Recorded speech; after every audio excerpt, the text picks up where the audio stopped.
wrestling diehards only, this is the Idaho Mat Chat Prepcast on IdahoSports.com.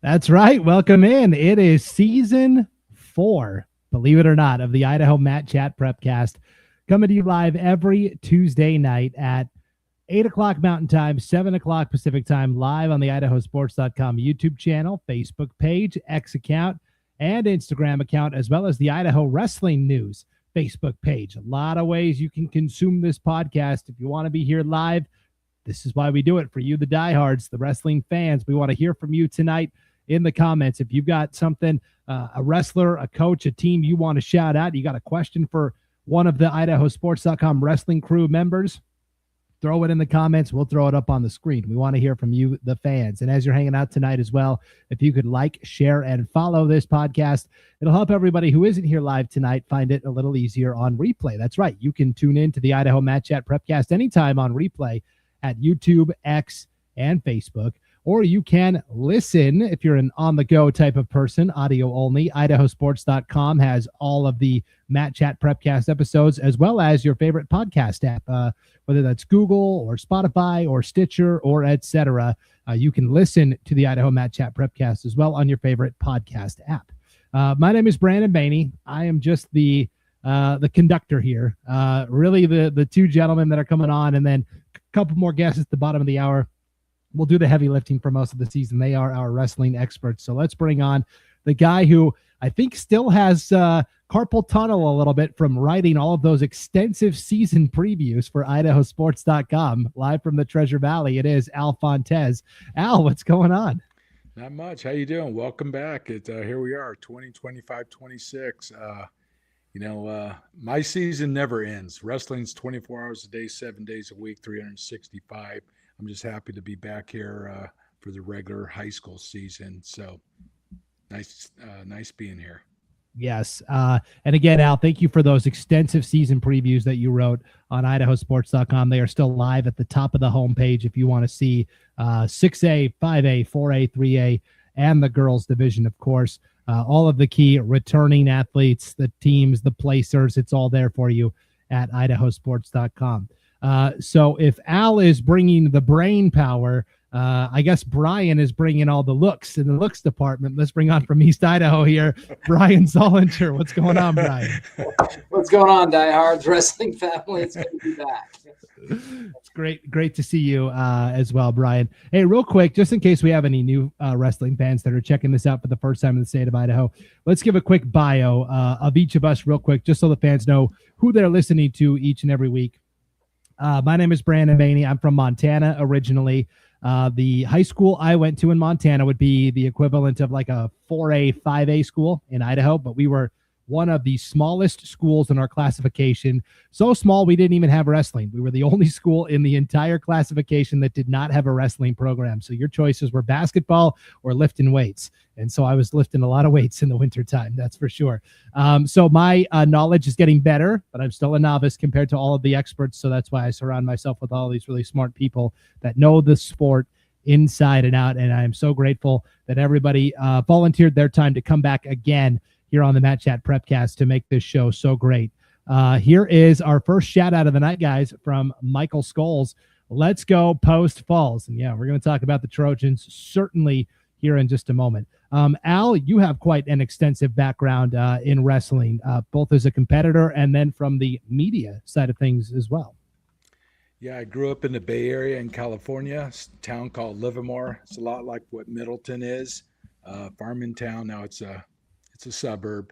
I've been wrestling since 78, wrestled in high school, college, started promoting, a coach since 1980, started promoting in the early 1990s. I never thought I would get to this point where I'm doing as much as I am today, but I retired about 6 years ago, been in Idaho, and I am very blessed to be here and honored to write about Idaho. Yeah, we are blessed to have you here in Idaho, Al. You could have moved to any state you wanted to in retirement, and we're so glad you chose the Gem State, as you have chronicled so well here over the past couple of years. Brian, choice. Yeah, that's true. So I live in North Idaho. Al lives kind of in the Treasure Valley down south, and then Brian is our East Idaho guy. Our aggrieved East Idaho expert. Brian, what is your background in wrestling? Yeah, been around the sport 35 years. From high school, I went to high school Sugar Salem back in the dynasty days. I think we won 6 out of 10 state championships there in a row with the late John Barry, legendary John Barry, and then went to BYU and wrestled under Mark Schultz for a little while, and Boise State under the great, also legendary Chris Owens was coaching at Boise State when I was there, and then just been around coaching high school little kids for the last 20 or so years, refereeing a little, and just love it. And I'm glad that IdahoSports.com hosts the show, and appreciate you hosting it. And Al's knowledge is always overwhelming. So it's glad to be back. Yeah, we're so grateful to be able to provide a space for the wrestling fans of Idaho. It's an audience that is craving more and more content, and so we're glad to be able to deliver a forum for them to add to the conversation. Of course, we want to hear from you in the chat, and then also kind of chop it up and talk about the great sport. Al, we are already a couple of weeks into the season. It took us a little while to get stretched out and warmed up here for the show, so. It was kind of a lighter schedule the first week, and then things really ramped up with the competition last week. But let's circle back to the very first week of competition. We always start with the best thing that we saw from the opening week of competition. Now, what was the best thing that you saw? Well, I mean, I watched the competition at the Golden Eagles duels at Capitol. Overall, there was some good competition. I mean, the teams that we expected to win would win. But I don't have all their names. I'll just broadly say I see a real strong group of incoming freshmen. So we're going to see some young wrestlers come in that are going to impact the sport this year. So as a whole. That's the one part in the season previews, right, Al? It's kind of hard to calculate the incoming freshmen that will make an impact right away. Yes, indeed. But I know Meridian, Blackfoot, Nampa has a real group of freshmen coming up. These are kids that are going to make an impact right away. In fact, some of these kids were going toe-to-toe with two-time state placers. So we'll see. More to follow. Yeah, good wrestling rooms, that's for sure. Brian, what was the best thing you saw from the opening week of the competition? I think just the growth of women's wrestling. The Artist Nash was the first weekend, and to see 42 teams with all the teams scoring some points. I mean, from the first week, that was just amazing. Again, the continued growth there. I think I saw something today about 15% growth this year, and retention's been good. So I think that was the most impressive thing I saw in week one. Yes, for sure. Brian, we can talk about this more when we talk about the girls, but we did nationally, we've been on roughly a 13% trajectory moving up with the national. 74,000 girls nationwide as of this year. And just in the last few years, it's gone from 31,000 to 74, just in a matter of a couple of years. So it's still growing. It's really great. Yeah. Just incredible for sure. So yeah, as a reminder on the format here, as we've got a couple of shout outs in the chat here from Rob Sherrill. Great to see you guys again. And of course, Corey Green, the man. Yes. Thanks, Corey.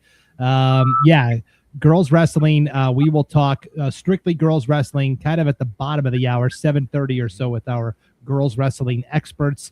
And then we'll talk boys wrestling kind of for the first half hour of the show. That's kind of how the show will flow this season.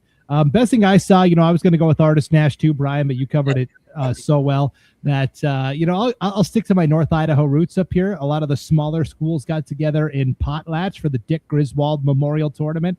Clearwater Valley comes out strong, 131 points to win the team title, 3 first-place finishers, 2 second-place finishers. So anytime I can shout out the Rams from Kuski over there, Clearwater Valley, got to give them a little love for sure. So good opening week of competition. And then, Al, as I said, we really got going last week. We had, of course, the Tim Mathews Invitational over in Jerome. We had the, Ridgeview hosted a big tournament. We had the Cooper Lish over at Marsh Valley. What stood out to you from that second week of competition?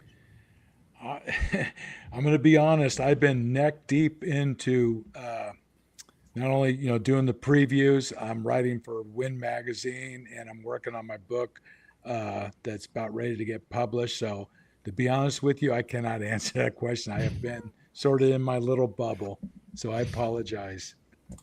You see how he just flexed on us there, Brian? I'm glad someone's important on this show. Oh, no. That's right. Brian, what stood out to you from this past week of competition? I was excited to be back. I was at the Tim Mathews Invitational, well-run tournament. And what really stood out to me was it was so fun to see all the new wrestlers. I heard, this is the first medal I've ever had in wrestling, and to see people just jump for joy after the finals match, or, just kids coming off the mat after getting their first ever victory. I love the beginning of the season just to see that. There's nothing better than seeing the joy on these kids' faces when they come off with those first victories.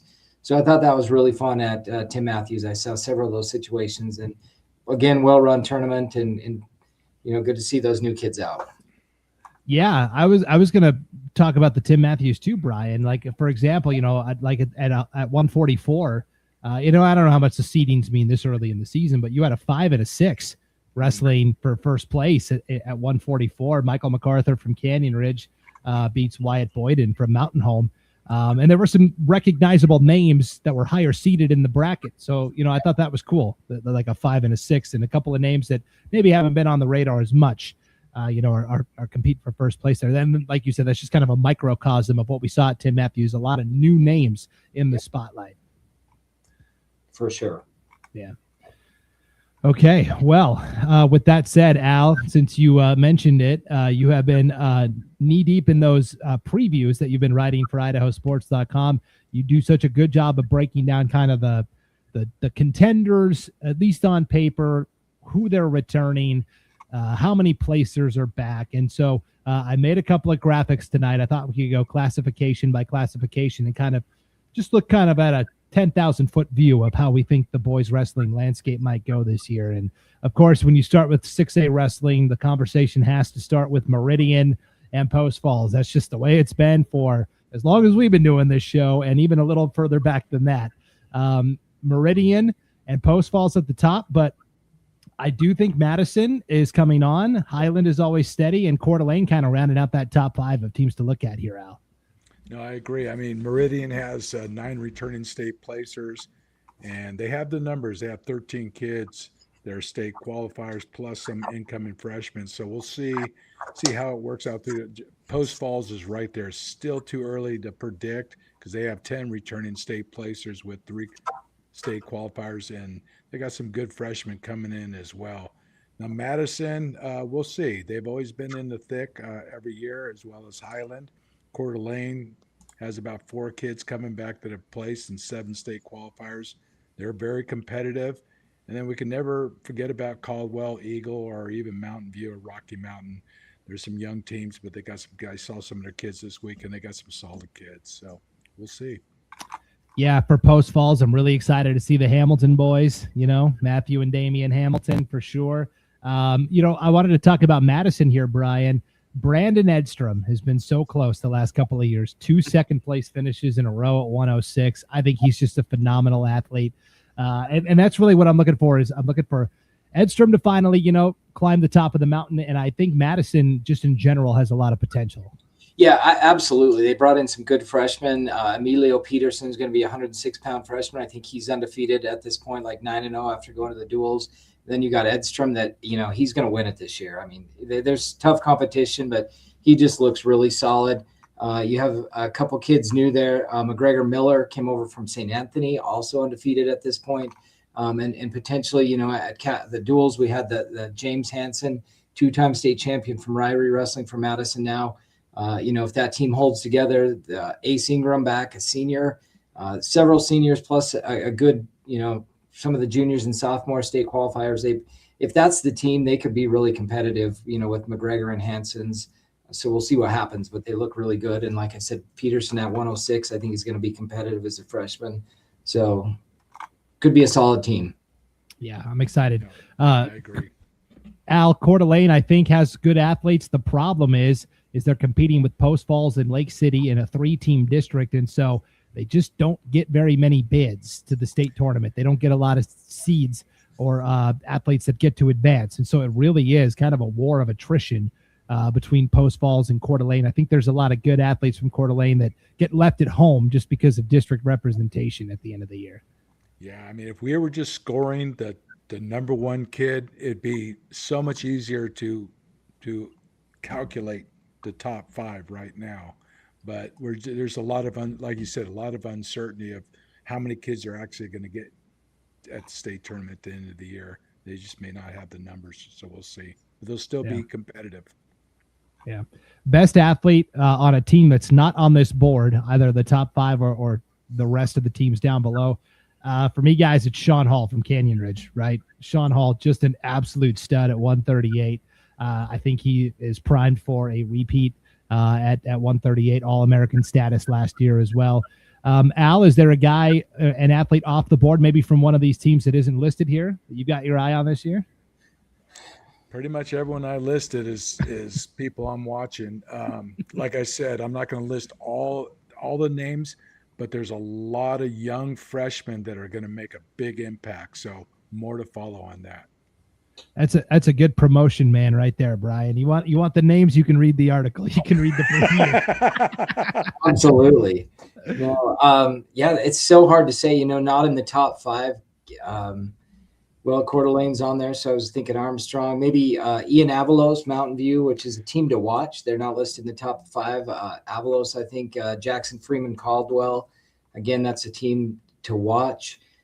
Man, outside of the teams that we have listed on this, I'm trying to think. I took the very easy one, that's for sure. Yeah, Hall's, yeah, that's a good one. We have Highland on there. You got Shaver from Meridian's going for another title. Like you said, Ian Avalos is a 2-time finalist, but I watched him this past weekend, and coming back with an All-American, he's hungry. He's going to be tough to beat this year. So, he's one of the main kids I'm watching too, as well as Jackson Freeman from Caldwell, who's been in the mix. He's going for multi-medalist. I know he's hungry to win a state tournament, so we'll see. For sure. All right. Well, this is your last chance if you want to chime in on the 6A wrestling conversation, because the train's leaving the station. We're going to move on to 5A, where it's kind of the old familiar teams, right? Bishop Kelly and Minico. Okay, here's a residual 6A comment. 215 from Caldwell is a monster. That's from Shay. Bishop Kelly and Minico, right? It's a story that, again, kind of like Meridian and Post Falls, they've just been duking it out the last several years. They had that famous split championship 2 years ago, Al. Certainly looks like, again, Bishop Kelly, it's going to be more of the quality. Minico maybe more so the quantity, although Minico's numbers have, they did graduate a lot of talented athletes too. Yeah, I mean, Minico has 6 returning state placers and 8, others that are state qualifiers, whereas Bishop Kelly has 7 state placers, but they're high placers, and then 2 other qualifiers and some incoming freshmen to look for. So I think BK, if they're healthy, they can get a lot of guys in the finals. That's going to be a lot of points. But we got to watch for Nampa too. I watched Nampa this weekend. They're building back up. I'm with Ryan Hershert. He's going for his 4th state title. We got Ian Shank, Vincent Contreras is going to be very difficult to beat. He's a returning champion, as well as Jaden Dodge. And they got a couple incoming freshmen, so I'm not going to count Namp out. They could be the spoiler. So Let's just see how the season goes. They peak at the right time. Al did a really nice deep dive with Ryan Hertshert during the offseason, a tier 1 profile. You can check that out at IdahoSports.com, the 106 man for Nampa.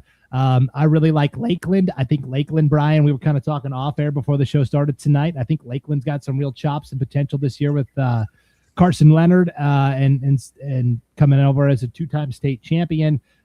Zach Teal at 98, I think, has really good potential as well. I think Lakeland could be a sneaky team also.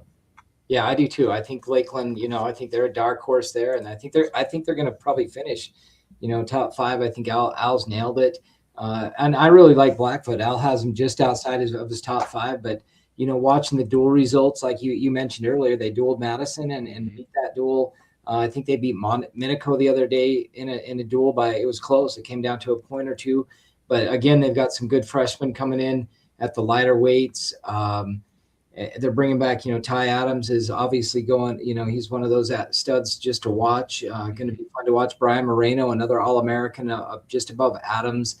I mean, they brought a lot of kids back via several, folk style, either preseason or postseason All-Americans on that roster. So I think Blackfoot is going to finish top 5 and possibly top 2 there. So I think that's another team to watch. Yeah, I agree with you because, when I do these previews, I'm not ranking anyone. It's very difficult right now. I'm just listing names. But now we see them in their dual meets. They beat Madison, I think, 40-38. I think they barely lost to Minico, but it was a good match. But no, they've proven every year, if we recall, Blackfoot's always in the top mix every year. They've been in top 3, so we definitely can't count them out as well. They'll be right there in the mix. Yeah, it's a good distinction to make there, Al. When we were putting these teams on this list, you are basing it on, okay, what is coming back in terms of state placers, state returners. That doesn't always necessarily mean the team that returns the most is going to win it. And teams that are just outside, like you said, there's going to be new athletes that emerge, freshmen come in, so the calculus does change quite a bit there. And just look at this list of the rest of, Bonneville, Blackfoot, Lewiston, Middleton, Moho, Pocatello, Sandpoint, Shelley. If anybody slips in that top 5, there is no shortage of teams ready to take a spot, no doubt. Is there an athlete outside of these top 5 teams, somebody that you're really excited to watch this year, Brian? Outside of the top 5 teams, Aiden Takita, Skyline, just off the top of my head, because I was at practice with him a few hours ago. Skyline's not going to be competitive as a team, but, returning state champion, looks really good. So outside of those top teams that we've got listed there, and again, there's so many freshmen that look really good. I'm excited to see Bonneville's got his freshman here in East Idaho, Scout Scott, that is, as an 8th grader in freestyle Greco, he was beating state champions. So it's going to be interesting to see how he does. Is that a relative of Saxton? It's younger brother. Yep. Okay. Sometimes it's cousins. You don't want to make the assumption. So yeah. And I was actually going to go with a Bonneville guy, Ridgevale. Yeah. I'm really excited to see him compete again this year too. So yeah, talking about Scott, I was talking to Cal State Bakersfield coach, and Saxton's doing pretty good. I think he placed at a college tournament, so he's doing pretty good right now. So kudos to him. Yeah, speaking of college, Al, is that a North Idaho College Cardinal wrestling hat you got on there? Yeah, I scored it. It's a nice hat. Yeah. Yeah, we'll go full screen so everybody can see that a little better. Yeah. No, I like it. It looks really good. So yeah. Yeah. Okay. Last 5A comment, then we'll move on from Rob Sherrill. Jackson Holman from Sandpoint is a stud. Go. Yeah. Sandpoint and Lakeland.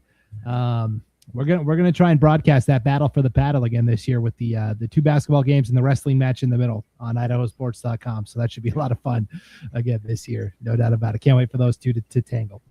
Yeah, some guys I want to talk about real quick in 5A. Oh, yeah. We got Jake Mesher. He's a 2-time finalist, state champion. He looked tough in the weekend. Jarrett Robinson from Minico was in the finals. He's a tough kid. And Vincent Contreras, he's a 3-time finalist, state champion last year. He's looking tough as well. Those are some kids I'm watching, real hungry kids this year. So those are some of the kids in the 5A that I'm watching. Yep. And now the list gets a little larger here, more than 5 teams for our 4A breakdown here. Al listed 8 teams that he saw as potentially, being in the mix. American Falls at the top, Snake River, Homedale, South Fremont, Buell, Fruitland, Marsh Valley, Weiser. Al, it sounds to me like there's going to be some really competitive district tournaments. A lot of these teams are coming from similar districts here. Yeah, a lot of them are rebuilding. Obviously, American Falls has 9 returning state placers, 6 state qualifiers, some good freshmen coming in. They're going to be very difficult to beat. They have a lot of kids that placed at Folk Style Nationals. They're wrestling year-round. But after that, Snake River's up there. They got 7 returning state placers and 7 other kids are qualifiers. We've got to keep our eyes on Homedale. They got a little bit smaller team. They got 5 returning state placers and 8 other kids that have qualified for state. But after that, it's up in the air right now until we see how their lineups fill up during the year between South Fremont, Buell, and Fruitland's young this year. So other than Kyson McKenzie and Marcus Ailman, he's returning state champion. They're going to be young this year, but they'll still be competitive. Yeah, Snake River would go win a lot of other districts, but they're in the same district as American Falls, which is unfortunate. So that's going to be quite the battle. And even Marsh Valley, I think, is really good too. They all compete in the same district, which is just crazy. Homedale, Jacoby Valley really came on like gangbusters last year as a freshman. Really expecting big things from him in year 2. Was the state champion last year at 98. Of course, you got Grayson Packer from South Fremont leading the contingent there. Buell has just some tough guys that I recognize from football season. Fabi Pierce, Caleb Carpenter, some really tough athletes. Who are you looking at outside of that top 2 of American Falls and Snake River, Brian? Who's the team you got your eye on? Buell. I think Buell's got a few solid kids. Buell could be in there. And it's hard to count Fruitland out. Like Al said with Elman but Buell, I think outside of the top 2, American Falls is my favorite to win it, I think. But outside of that top 2, I do like Buell, and I like Fruitland. Although they're young, they seem to just rebuild year after year. So I think they're going to be solid. And, Homedale with Porter Swan, it's really tough, but I kind of like Buell outside of those top 2. Okay. I'm buying stock on South Fremont this year. I think the Cougars got potential to make a move up. So yeah. They do. I don't know if they, I was at that Mike Leck duels in North Fremont the first weekend of the season, and looking at the results south. I don't know if they have the depth this year. Obviously with Packer, they've got a few really, really good kids going to win it, but depth-wise, it just didn't look like maybe they had it this year to be competitive. And that's the thing we don't know in all these divisions, like you've mentioned, is just what's that second team look like, and are they going to be enough to contribute? And I know American Falls is deep. You'll get that roster, and they've got 2-3 kids per weight, and some of those weights are going to bring 2 or 3 2 kids to state. Yeah, for sure. And I'm just so used to Fruitland just having such dominating numbers the last several years that, it's going to be interesting to see how this all shakes out for sure. And then we go from our largest list of teams out to our smallest list. Really, for 3A, it is Malad and Kellogg well ahead of the field. Ryrie, Soda Springs, St. Mary's. I love the shout out to Tri-Valley, probably the smallest school that's got wrestling they're a 1A school competing at the 3A level. But this is, really, Malad looks really solid. Yeah, they got 8 returning state placers with, we got Morrison, Jack Willie, and Wade Clark, Porter Mills, and Jackson Mills. Oakley Maddox, he's a 2-time placer, and Montgomery plays. So they're going to be tough to beat. They're pretty solid, and they're young too. So we'll see. Yeah, did you mention Drake Morrison in that mix there? Yes. We rattled through those names very quickly, so. That's fine to make Drake sure you hit them all. Yep. Brian, we know Malad and Kellogg are going to be really good. Who in that group of the rest of the teams there? Is there a team you like? It's crazy you mentioned Tri-Valley because they're not going to bring the depth, so that's going to be interesting to see. But as far as lineup, they've got some kids. The 57 Wagner's back. The freshman Wagner looks like he could be solid, a little bigger. Eli Noah obviously is back, and so they're going to have some state placers there. I don't know if they have the depth to do it again. Last year I would have said Ryrie for sure, but without the 2 Hanson brothers, I think that's gonna hurt Ryrie this year. So I kind of like Tri-Valley as being competitive there outside of those top 2. Mm-hmm. Yeah, here's Kenna in the chat. Go Tri-Valley. Yeah, the Wagoner boys, they are cousins. The senior and freshman, they are cousins. I know that from football season. And by the way, they got on a big run in football, and a lot of those athletes are going over to the wrestling mats. Now here's another Wagner, Brittany. Get it, Tri-Valley. Yes, I love it. I love that they go compete against much larger schools, and they have no fear. And they have a really good middle school program actually as well. I think that's where a lot of their success has been laid the last couple of years at the middle school level, and then working their way up for sure. But yeah, the 3A is always fun because you just never know, which team is going to step up, which team's going to emerge. And so it's going to be a lot of fun to track that as the season goes along. But that's just kind of a 10,000-foot view on how we're viewing the boys wrestling season. And now we're to the part of the show, guys, where we've got to get into girls wrestling, because, oh my gosh, we kind of talked about it at the top of the show. I think that is the storyline in Idaho high school wrestling here out of the gates, is once again, girls coming out in full force to compete on the mats. So we will talk girls wrestling right after this break. You're watching the Idaho Mat Chat Prepcast on IdahoSports.com. At Valleywide Cooperative, we're here when you need us. For 100 years, we have been here to help you with food, fuel, and good old-fashioned advice.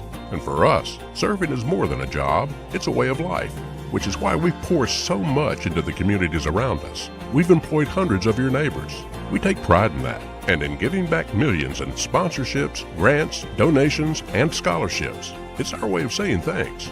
We're Valleywide, and yesterday, today, and tomorrow, we're here for you. Welcome back to the Idaho Mat Chat Prepcast, live on the IdahoSports.com YouTube channel, Facebook page, X account, Instagram account, and the Idaho Wrestling News Facebook page as well. Brandon Maney here with Al Fontes and Brian Zollinger. And now it's time to talk girls wrestling, the fastest growing sport, not just in Idaho, but in the entire country. It has been for several years now, and we're going to do this throughout the season. Halfway through the show, we will talk strictly girls wrestling. So all my girls wrestling fans, parents, supporters, this is your chance. If you've got a team, a player, a coach, an athlete you want to shout out, throw it in the comments. We'll throw it up on the screen. If you've got a question for our girls wrestling experts, go ahead and throw it in the chat as well. We are once again so lucky to have not one, but two different girls wrestling advocates and experts to come on the show each and every week. We will have Val Johansson. She is the girls wrestling coach at Sandpoint High School, has done a really nice job building up that Sandpoint program. She's actually got no power tonight, guys. Pretty nasty windstorms up here in North Idaho. I'm tired of rearranging my deck furniture because every time I get it set up, the wind just blows it over again. So her power is out. So she's not here tonight, but she sent along some great notes that we will relay. And she kind of handles our North Idaho girls wrestling. And then down south, really a man that needs no introduction, but we will allow him to introduce himself. It is Fred Bartlett. Fred, thanks for coming on again. We appreciate it. Hey, guys. Good to see you. Good to see you as well, Fred. Doing great. Hey, since it's the first show of the year, we may have some new wrestling fans that are checking this out for the first time. Could you just give us kind of a quick bio on your background in the sport of wrestling? Yeah, I guess so.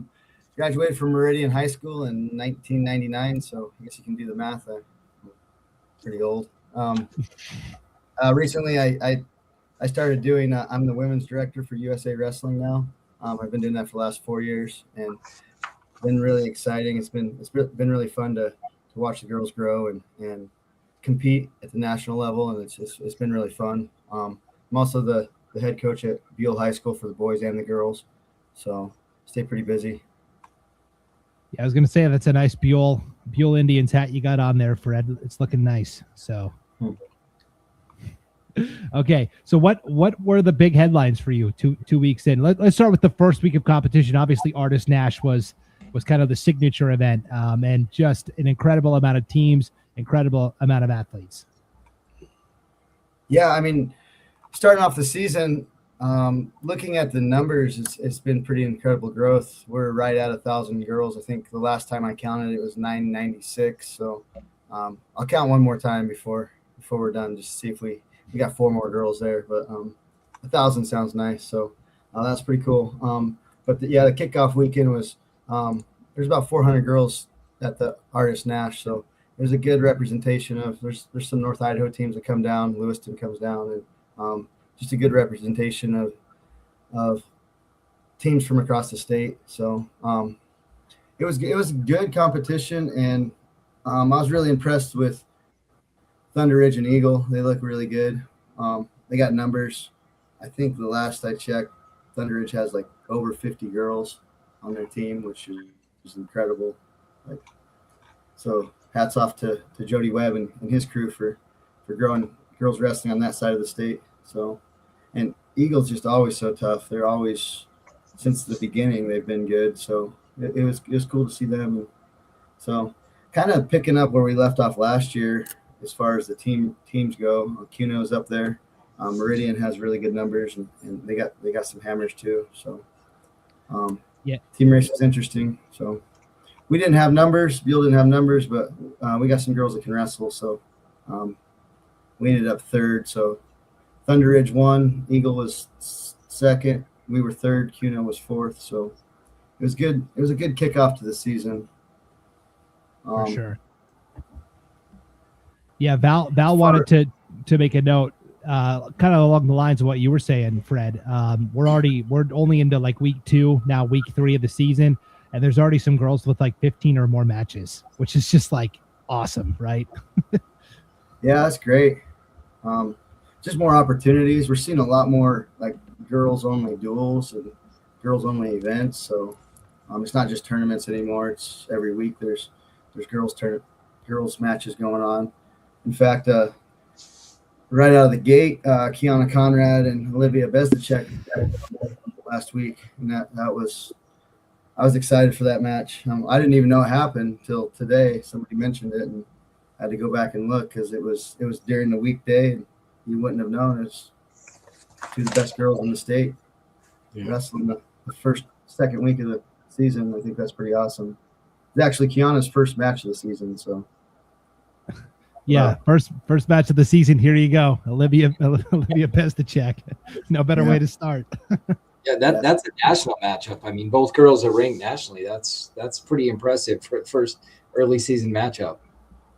Yeah, I hope we see it again some point during the season, maybe Raleigh or something. I don't know. We'll have to see. I think a lot of girls are kind of trying to figure out what their weights are going to be. Some girls have moved weights, and they're just trying to figure out where they're going to fall. So even from week 1 to week 2, you saw some shuffling going around. So it's pretty interesting. Fred, we're at the national weights now, right? 14 weights. Yeah, the NFHS 14, but it matches up with the USA age group weights as well. So which is nice. Puts another weight in those kind of middle weights for the girls. 110, 115, 120. Yeah, the first 8 is a 5-pound increment, right? The mode's 5 pounds. So it'll be interesting to see where the majority will probably be in that sector right there. With those 100 all the way up to 135, 145, right around there. So yeah, and it was needed. I mean, that was a good move on IHSAA's part, is to add those 2 weights. So yeah, let me ask you about this, Fred, with all the numbers coming in, and you mentioned kind of the team race, and just we'll throw it up on the screen. This is kind of how Al kind of identified the teams to watch. It is almost exclusively, with the exception of your Buell Indians, 6A and 5A schools, right? They're the schools that are going to have the numbers, and while it is still an all classification format, it's harder for those smaller schools with lower enrollment totals in general to compete with a Thunder Ridge, an Eagle, a CUNA, even in Idaho Falls over in East Idaho. How close do you think we are to getting a second classification and maybe splitting up these big schools and small schools? I hope it's next year. It needs to be. It needs to be sooner rather than later. Girls are going to continue to grow, and I think you'll see it grow even more when the splits happen. Whether they split into 3, I've heard a lot of talk about that being a logical move, just the way the numbers play out, a 6A, a 5A, and then the rest. I've also heard splitting in half doesn't quite make sense with the numbers because most of the girls are kind of in those 5A, 6A as far as numbers go. But it needs to happen sooner rather than later, I think. I think you'll see it explode again if we do that, because those small communities will rally around those girls that come home with state medals and state qualifications, that they're not getting those opportunities right now. So Fred, I got a question for you. Okay, so we go back to 2022 when it was sanctioned. We had roughly 499 girls, and it just keeps going up and up and up. Now we're exponentially going up. We're keeping pace with the national average, growth each year.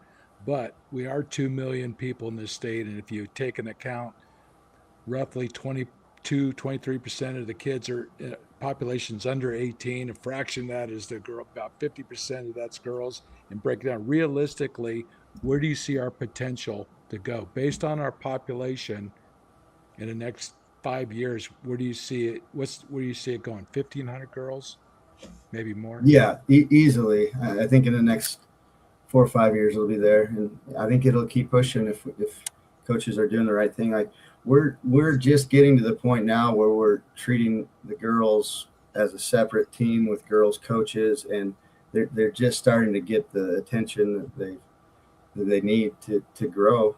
So I think if anything, we've kind of been holding it back a little bit by not having separate girls teams and that kind of thing. I mean, there's a big push to make it its own sport, but I know that's difficult in the rural communities.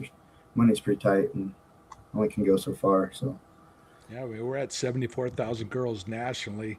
I got to watch California grow, and actually Idaho is moving faster. But once it became sanctioned, it just took off. So I mean, actually the state's at a very fast pace where it's at now. Hopefully it'll just keep going, especially at the grassroots. That's awesome. Yeah, we talked about having separate classifications. This is where Al would come in and say, now logistically, how are you going to get all those mats laid down for the state tournament, and how are you going to do it with boys and girls? Fred, I That's think a good question. Yeah,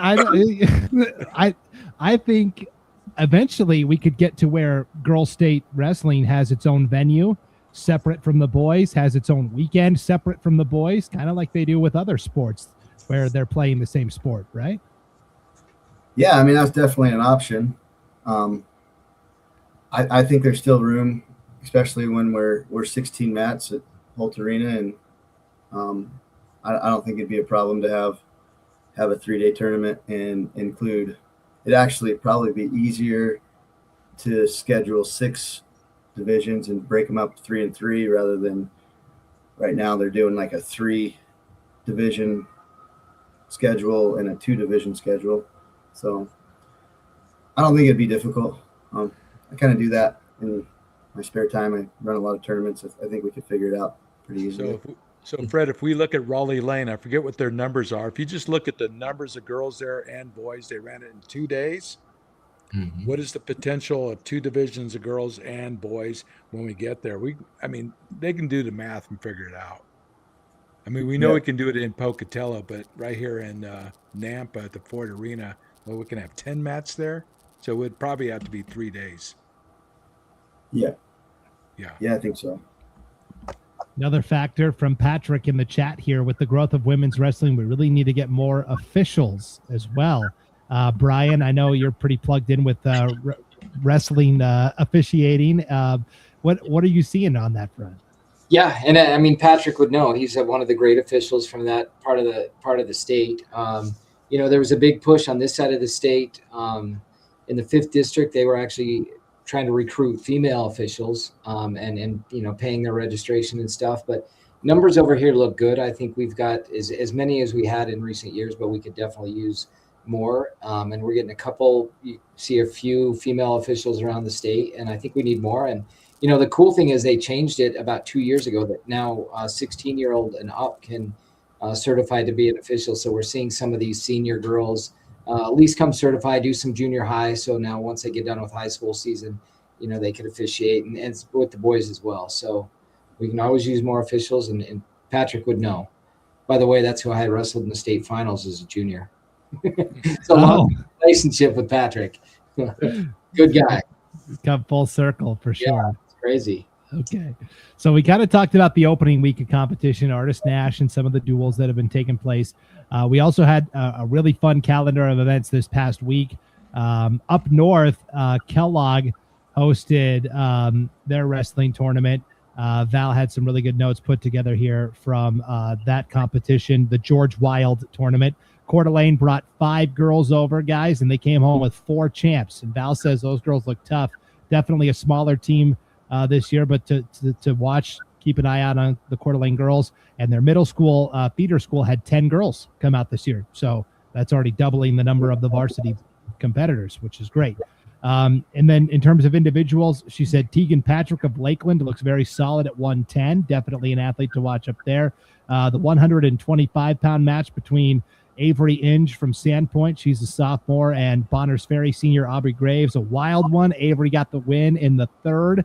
Another highlight was at 130. Shelby Garton, of course, she did really well last year on a statewide level. Izzy Stark from Sandpoint gave each other fits. Shelby leads the series 2-0 there. 140, Jesse Rice, an aggressive win over Vanessa Hood. And then at 235, Brooklyn Anderson pulls out a win after a clock error. She weighed in at 190, guys, and bumped up to 235 and won the weight, which is really impressive for sure. Team-wise, she says Post Falls looks good. They were at the Cheney tournament over in Washington. Really big tournament. Post Falls went over there, competed well. For a smaller team, smaller numbers this year, Coeur d'Alene looks good. Of course, her Sandpoint Bulldogs, slow and steady, will build as the season goes along. And then Lakeland also looks pretty solid from the north this year. So that's kind of what happened in North Idaho girls wrestling in week number 2. Fred, I know a lot of teams were at the Tim Mathews down in Jerome. Is that where you were this past weekend? No, we took our full team, boys and girls, to the Marsh Valley Pods. So just trying to get some mat time. They do a good job of getting matches. So there's good girl competition there too. So what stands out is probably the Blackfoot heavyweight, Sholee Atisi. I'm going to butcher her name. Aticity. She's an incoming freshman, but she's wrestled a lot, and she beat a couple of upperclassmen that I wasn't sure how that would go, and she looked good. So with her and Kiana, there's 2 pretty high placers hopefully for them. So it doesn't take much to be in the race for the girls. Like you get 4 or 5 placers, you're competing for a trophy. So yeah, Al, we've kind of said that the last couple of years, right? 4. It kind of seems like is the magic number if you want to be the magic number with a few on the backside coming in, adding points. So Fred, a testament to what's going on here in Idaho. Billy Buckheit, he does national rankings with SB Live, Sports Illustrated. We got 6 girls ranked nationally. 5 of them are juniors. With Alice Fonsara, Olivia Betchcheck, Kiana Conrad. We got Molly Alagi. She's ranked nationally too in the top 30. Do you think this junior class is one of the best in the last 5 years? I think it's the best we've ever had. Yeah, best you've ever had. Yeah, very talented. Do you see any? Yeah, they're just the first group of girls that started when they were little, and like you're seeing them come through, and that junior class is special. Yeah, Kenzie Williams from American Falls, another one's really tough. Do you see any freshmen coming in this year, like Noah from Tri-Valley, that can really be a hammer right away? I was pretty impressed with Charlie Knapp. She beat some upperclassmen at the Artist Nash from Middleton. She did a good job. She's done a lot of traveling, so it's kind of cool to see those girls that traveled with us in the middle school when they were in middle school, and to see them come into high school and compete at a high level just to start out. So I was impressed with her, and she's right in those middleweights, so she's not wrestling a lot of underclassmen there. So it's pretty cool to see that. That's awesome. Here in the chat, Kenna says Tri-Valley went over to the Calhoun tournament in Nyssa, Oregon. They went across the border. She said tough competition for both the boys and the girls. And so, I think as the season won the girls. Caldwell looks good. They have good numbers. And Caldwell won the girls, and CUNA was second with, I think they had 10 girls, but maybe 4 of them won. So good numbers there. So CUNA was second. Yeah, CUNA, Al, 5 returning placers from state. What do they have to do to make a move on Thunder Ridge and Eagle, that big 2 at the top? Their best kids just have to be where they have to be in the top 3 or 4. But it's still early. I mean, Artist Nash, you saw Thunder Ridge had a lot of girls wrestling, but that may narrow down by the end of the year. We'll see. It's going to be Eagle's going to be in the mix. CUNA's going to be in the mix. It's still early. We'll see. We got to see how those young freshmen coming in, they're going to make a difference. I know Rocky's got a couple young freshmen coming in that are talented, so we'll see. Yeah, one of those nationally ranked female wrestlers you were mentioning earlier, Al. Shout out in the comments here from Anthony Alagi. # Molly Monster. I like it. Molly Alagi. Oh, that's a great nickname for sure. She's tough. Yes. Okay. Well, Yeah, we're at my shirt. I'm waiting for my shirt. See Brian's shirt. Molly Monster. Hey, Oh, I got just I was too busy looking at that mustache. I didn't even pay attention to what He trimmed what it this year. Yeah. Plenty of time to let it grow out as the season goes.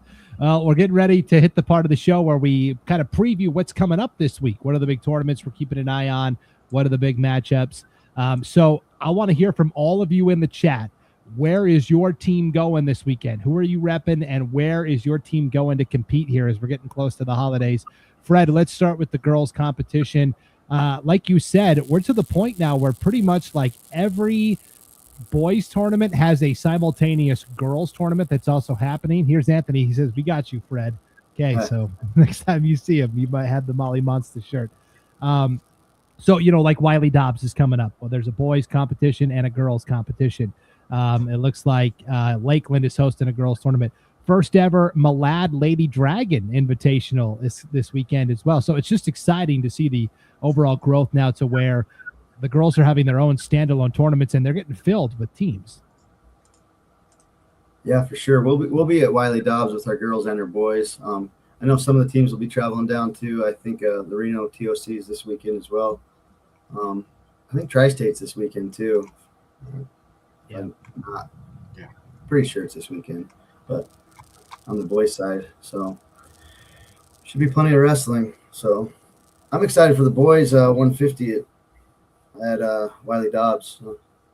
Sean Hall, Braden Pugsley, Connor Fordyce will all be scrapping. Should be good. Yep, going to be fun for sure.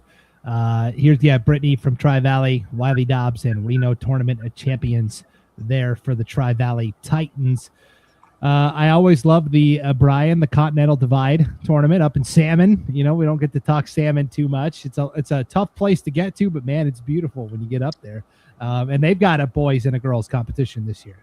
Yeah, that's one of the newer tournaments. I think it started just within the last couple of years. So, I think Sugar Salem, a lot of the smaller schools in East Idaho head up there. So, not a lot of hotels, so they all sleep in the gym after the tournament. So it's kind of a fun little tournament. Old school. Yeah, and like Fred mentioned, I'll be at the first ever Malad girls tournament. So that's going to be interesting to see how that went. We've had Ryrie in East Idaho for a while, and that's gone this year because I think Ryrie didn't have any girls. But so we'll be there, and we'll see how that goes. No Ryrie Rumble this year, unfortunately. Yeah, it looks like a pretty good contingent of teams going down to Malad. Aberdeen, American Falls, Blackfoot, Century, Chalice. Man, Chalice is going down to Malad. They got Salmon right next door. They could just go there, but they're gonna go. They're gonna go down south for some good competition. Grace, Highland, Hillcrest. I mean, kind of a who's who of East Idaho schools. Murray, Utah is going to come up and compete. So that'll be a lot of fun for sure. That Malad Invitational. Al, what's on the docket over in the Treasure Alley this week?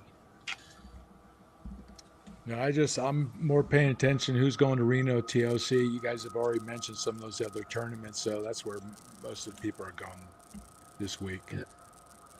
Al's going the big game hunting this weekend. He's looking to see the best of the best and how they do down at Reno. Who do we and maybe people in the chat will know, who do we got going down to Reno Tournament of Champions this year? Who are we expecting to make headlines, make waves? I haven't seen the list. It's online. I have to look up the list. But, I mean, traditionally, Rocky Mountain's gone. Nampa's gone before.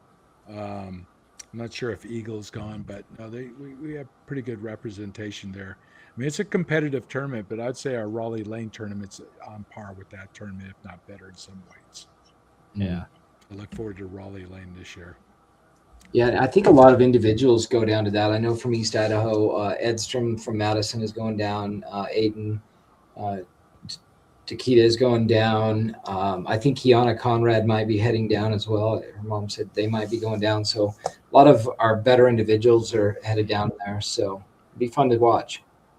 Yeah, and that's kind of been the case. It's unusual for a whole team to go down there and compete. more so just individuals. So I was hoping people in the chat would know who was going down to compete on that. Meridian normally goes as well. So yeah, should be interesting. So okay, here we go from Tri Valley. They're sending Eli Noah, Charlie Noah, Wyatt Mora, and Jace Wagoner. That's a pretty good quartet. Wow. Yeah, you'll do well. Yeah, that's awesome. I'm trying to see if there's any other teams from Idaho that are going to be down there. Yeah, I think you hit them all, Al. So that's going to be a big headline, big discussion point on next week's show. Certainly, Wiley Dobbs, of course, is going to be a really good competition as well. So we're looking forward to all of the competition. Fred, thank you for hopping on and talking girls wrestling. Al, I think in his preview, wrote that girls wrestling has grown by 777% since 2021. In X amount of years, yeah. I mean, if we look at 19, I think it was in 19, let me think, look at my numbers. In 1996, there was about 1,200 girls that wrestled nationally. Now we're at 74,000. Now, granted, back then, some of the girls wrestled in the boys division as well. But no, just in the last 15 years, last 10 years, it's exponentially grown nationally. At least the last 3 years, it keeps like doubling. So we'll see. An exciting time for sure. So, Fred, we appreciate you coming on and volunteering your time. You are a very busy guy, coaching both Buells, boys and girls, plus all the work you do with Idaho wrestling, certainly. And so we appreciate you always squeezing time in to come on and hype up all of these incredible young women that are doing amazing things. We appreciate it. You bet. We'll see you next week. Okay, sounds good. Brian, as always, thank you for hopping on as well. We appreciate it. Yep, always good to be here. We'll see everyone next week. Okay, Al, rest up. You've been working like a madman lately. All right, take the weekend off, okay? It never ends. I know. I'll take a day off. Okay, sounds good. Okay, well, see you later. We're off and running, guys. It is our first official Mat Chat of the season. We'll be here every Tuesday night throughout the season, 8 o'clock Mountain, 7 o'clock Pacific time to talk the great sport of wrestling in the state of Idaho. For Al and Brian and Fred, I'm Brandon Maney. We'll see you next week for another edition of the Mat Chat Prepcast on IdahoSports.com.